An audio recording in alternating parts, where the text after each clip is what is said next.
नूरी जाम तमाची ही समन जे ज़माने जो दास्तान आहे जंहिंमें वक़्त जो हाकिम हिक कोजी मेरी मुहाणी ते आशिक थी केस कींझर जे कपर त खणी अची पंहिंजी महल में पट राणीअ जी जगह ते विहारेस थो।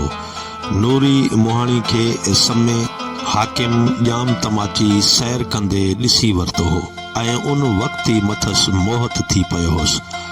अवल त नूरीअ साण सां कंहिं ॻाल्हि जो जवाबु ॾियण खां अॻु संदसि माइटनि मिटनि सां संदसि बारे में ॻाल्हाइण लाइ जाम तमाची खे चयो, जंहिं ॻाल्हि जाम तमाची खे मोहे विधो। उन बाद जाम तमाचीअ जॾहिं खेसि पंहिंजी पट राणी बणाए कींझर जे कपर ते अॼल झूपड़ीअ मां महल में आंदो त नूरी पंहिंजे मजाज़ी ख़ुदा खे न्याज़मंदीअ ऐं निवड़त मां पंहिंजो उहो ई असुल दर्जो यादि ॾियारींदी पंहिंजे हैसियत घटि कराईंदी हुई, जंहिं अंदाज़ जाम तमाची जे नज़रनि में नूरीअ खे पंहिंजनि ॿिनि राणियुनि खां अञा बि मथां करे बिहारियो।